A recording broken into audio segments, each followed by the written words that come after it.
Hey, Jonas. Hey there. Welcome to Metal Kaoz. Thank you. Thank you for declining my call. Yeah, I pushed the wrong one. That's fine. It happens to me all the time. Yeah. Okay.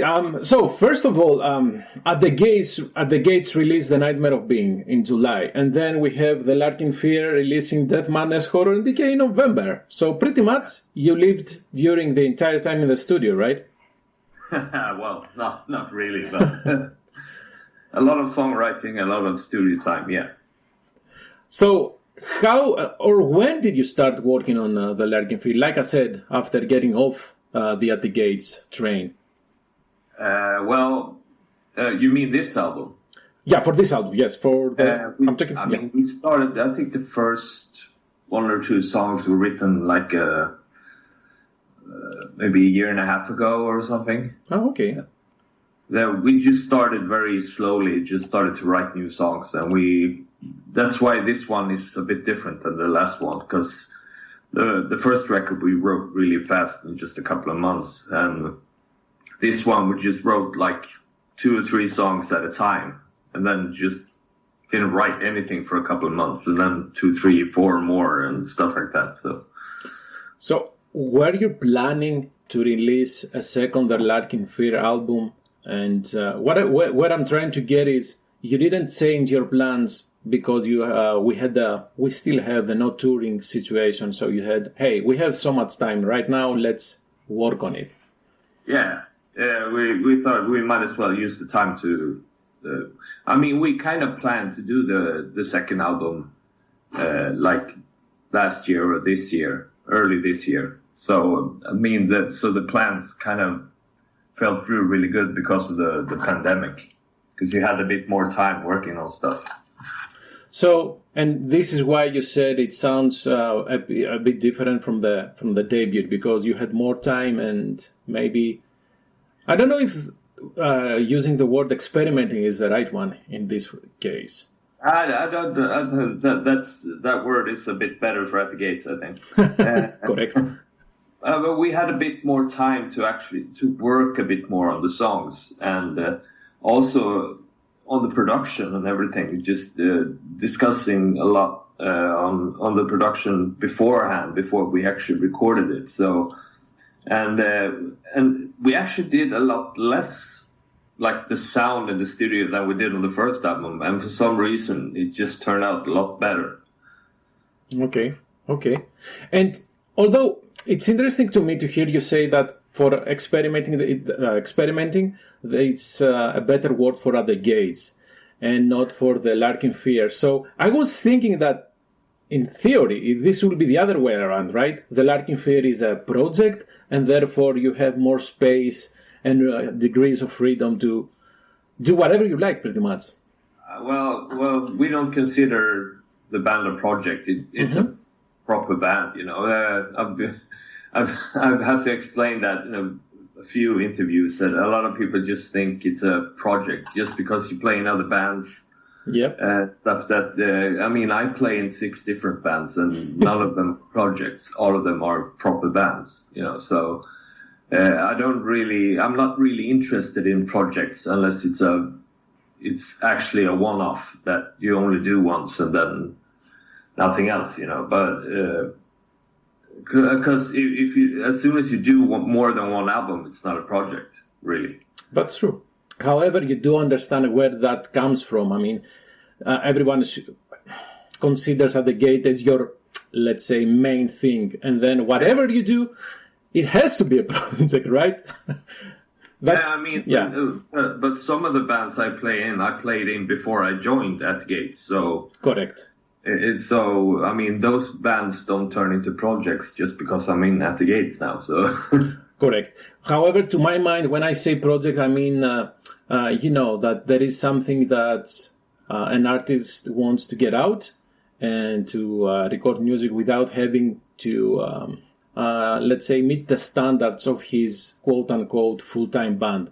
So hearing you say that, I like that, because, as you said, it's better for someone to put every effort and all his efforts on one band and then release good music and then move to the next one and to the next one. Yeah. It doesn't mean that you split your efforts. I don't think you can do that. No, I mean, I put as much effort in everything I work on.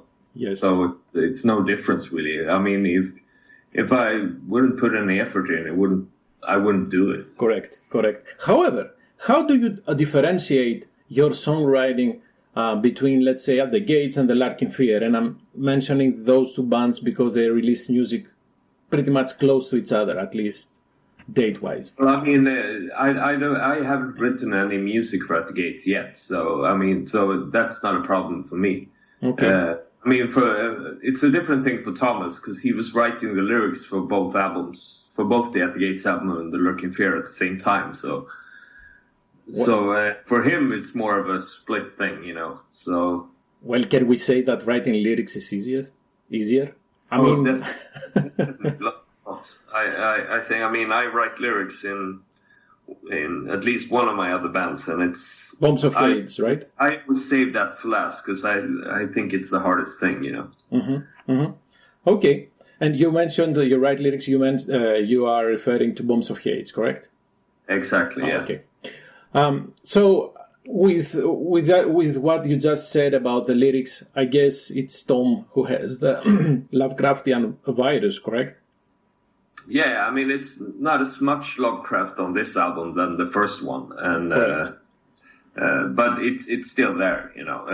That's kind of my point with him writing the lyrics to both albums at the same time, because I mean, nothing of the Lovecraft stuff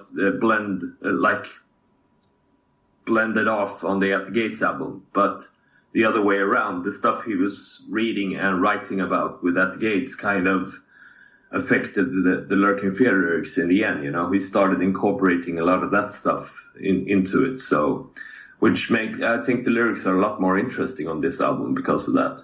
Okay.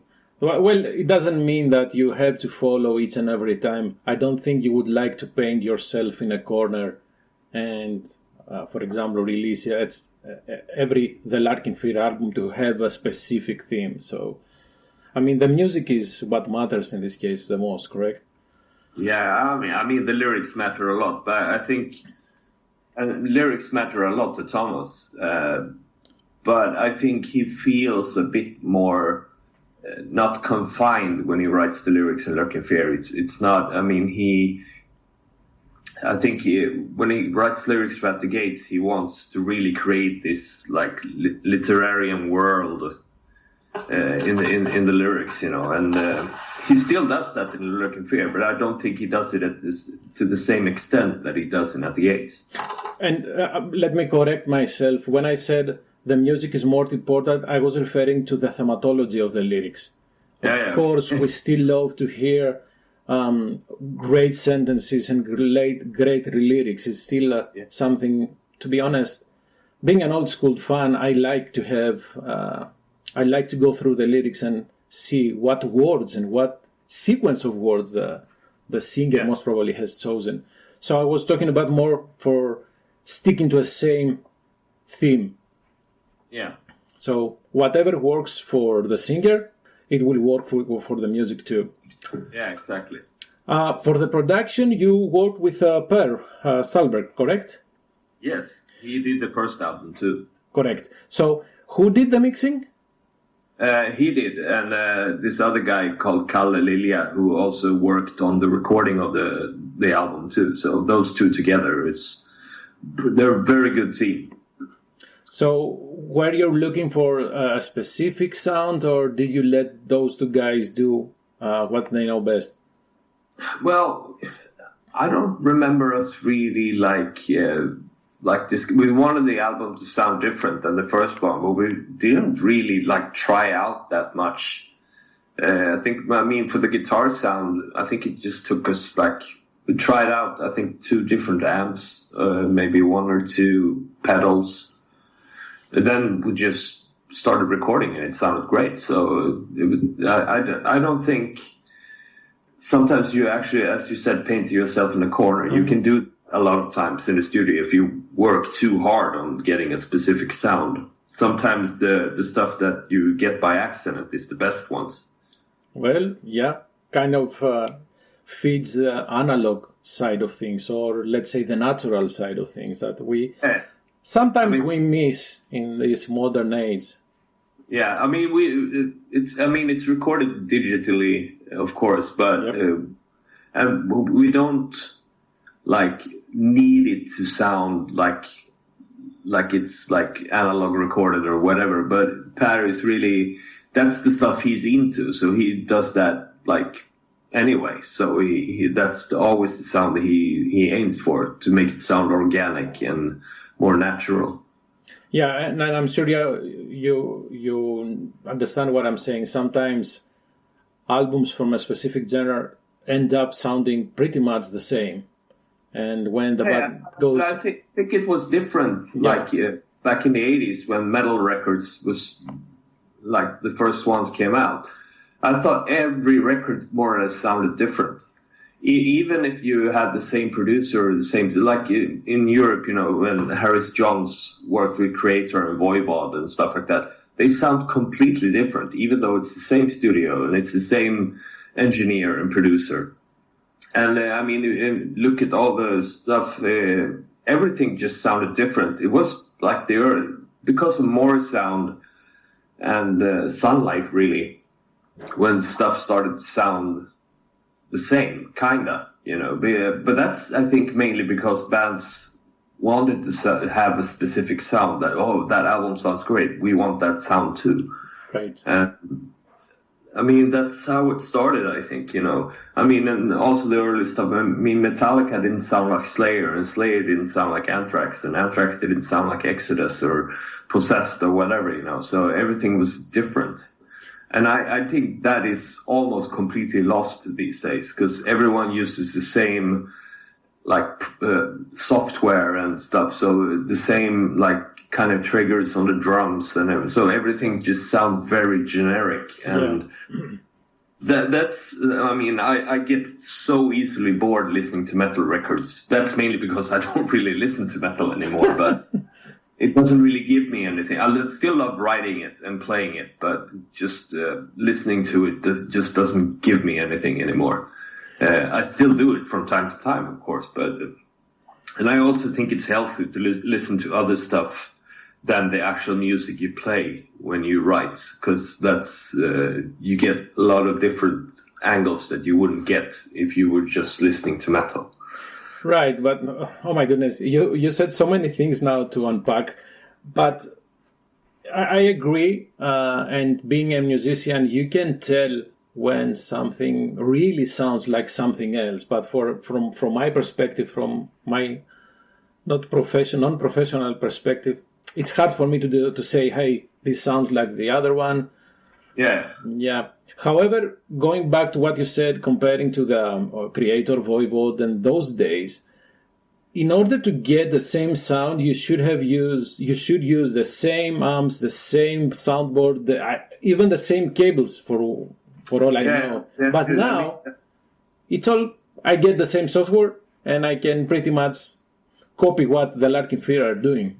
Exactly, yeah. I mean, that's the difference now. And the thing you said about using the same equipment and stuff, it's still in the fingers, you know. It's like, I like everyone wants, I mean, I love to play like David Gilmour, but it doesn't matter how many strats or exact, like, high watt amps or stuff that I mean, the whole thing with people ask what kind of stuff, how do you get your tone? Well, it's in your fingers, you know, really, you know, so.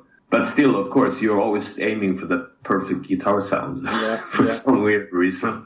Yeah, the more you are into it, the more you're searching for that or this setting. And you had a guest on this album for Kaleidoscopic Mutations, right? Chris from Autopsy. Yes. Do some guest growling, not vocals. Yeah. Let me correct myself. So how did this happen?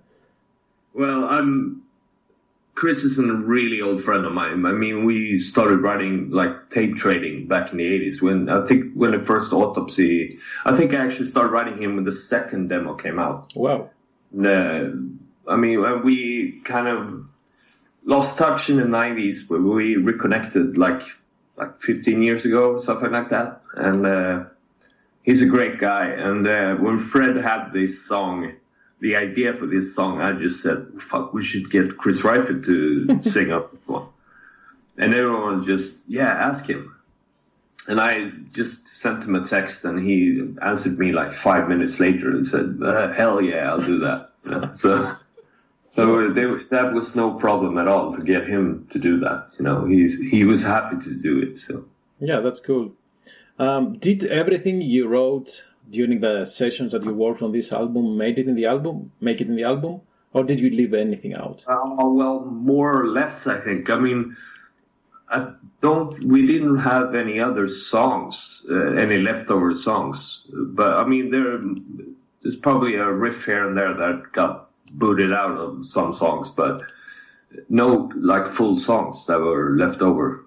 My question was aiming to see if you have set some material aside for maybe the third album. I mean, I don't know. No, I mean, I really don't like doing that, just saying stuff, because if it doesn't fit this album, it probably won't fit the other one too, you know. There's a reason why a song didn't make it, you know, because it's not good enough. Yep. I mean, sometimes I go back and I can find parts that I can use for something else, but not the whole song. Or, I mean, occasionally it happens that you actually rearrange a song differently and it actually turns out good. But I prefer just write for the album and have, if you have the intention to have like bonus tracks, maybe write those like for that intention, you know. But we felt pretty exhausted writing this album, so it was like, let's just do 2 covers for the bonus instead of having 2. So the label wanted the bonus tracks for the special editions? A lot of labels, they always want bonus tracks these days. So that's still old school, man, to be honest. Yeah, I know. So was it difficult to find the songs to cover? No, I think that was agreed upon pretty much in like a day or two.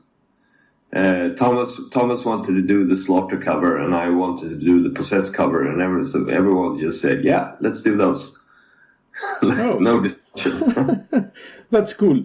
And you did release 2 videos for this album, although, in all honesty, right? If you take the duration, it's more like 1 because. Yeah, exactly. Yeah, those 2 songs together is like still under 4 minutes. Yeah, but there is work behind that, so I'm joking. Yeah. Did you shoot those on the same session? Yeah. Yeah, because I was looking at the setup and it looks pretty much the same. So, do you have you shot another one, a third one? No. What's it called? It's called Funeral Abyss. Yeah, the third single that was... the lyric video, you mean? The same day as the album. I think that's a lyric video. Yeah, right. I haven't seen it in a while, actually. I saw it when it was finished, but then I... Yeah, it's full of flowers and green fields and stuff like that. Yeah. No, I'm joking.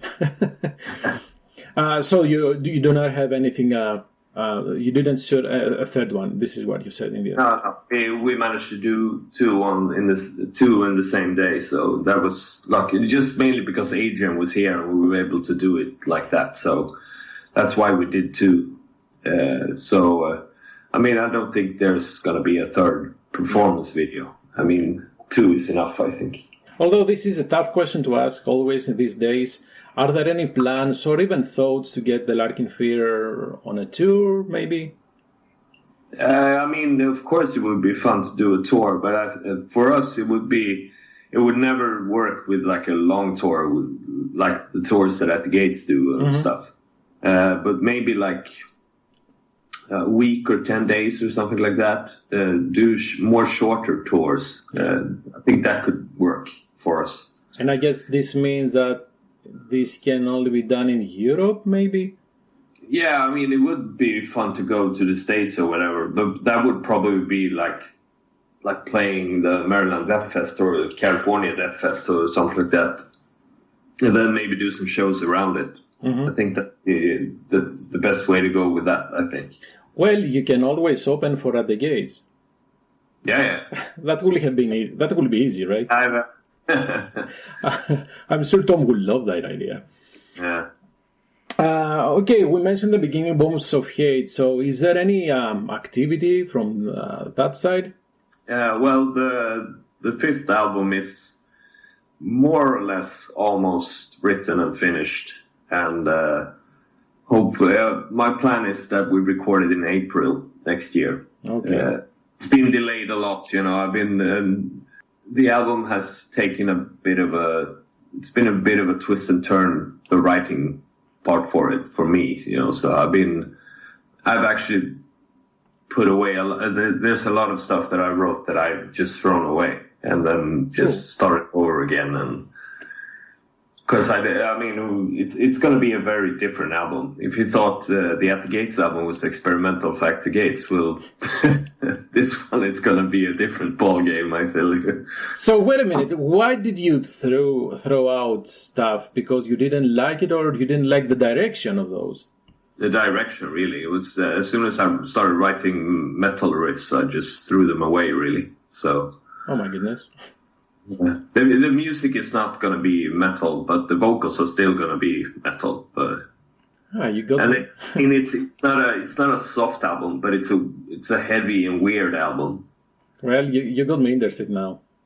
Yeah. And what about God Macabre? Is this active? We're still an active live band, but God Macabre will most likely never record any new music. That's something we've actually. We get that question a lot. Okay. Next month it's 30 years ago we recorded Winterlong. So, it's been 30 years. So.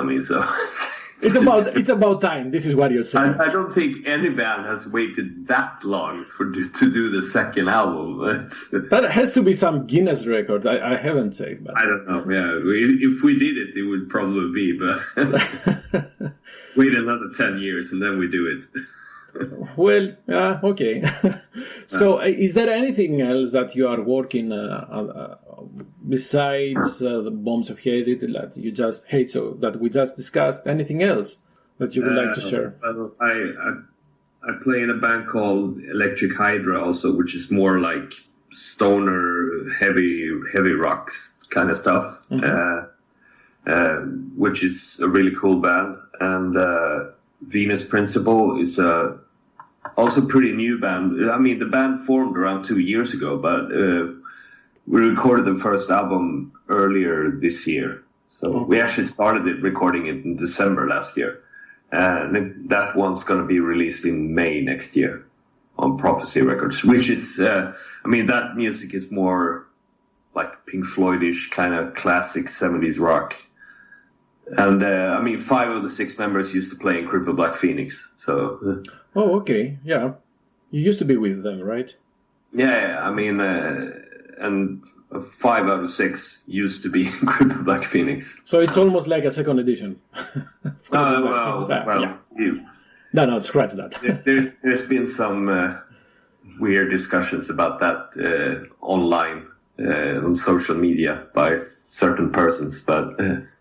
To be honest, I was not aware of that, and I didn't bring that just because I read those stuff. It's not Cripple Black Phoenix Mark II or whatever, because how many marks has there been of CBP? It's like 45 now or something. Yeah. Anyways, I didn't say that, and my apologies if you sounded like that. It's okay. I'm not into that social media, social being in quotes. Yeah. So, but it's been a kind of an uphill battle, but we're marching through it, and the album's coming out next year, which is really nice. So you have been keeping yourself pretty busy writing new music and throwing away some stuff, though. What? And throwing away some stuff. I'm going not that much has been thrown away, but it was mostly actually with Bombs of Hades I've thrown away stuff. Yeah. That's all from me, Jonas. Thank you very much for taking the time. I'm sure we will hear more of you with all your rest of the activities aside from the Larkin Fair and the Gates. And what can I say, man? I hope to see you in any band crossing the Atlantic and coming touring the US. Yeah, hopefully next year. Absolutely. Thank you very much again. Have a great rest of your night. Yeah, you too. Bye-bye. Bye-bye.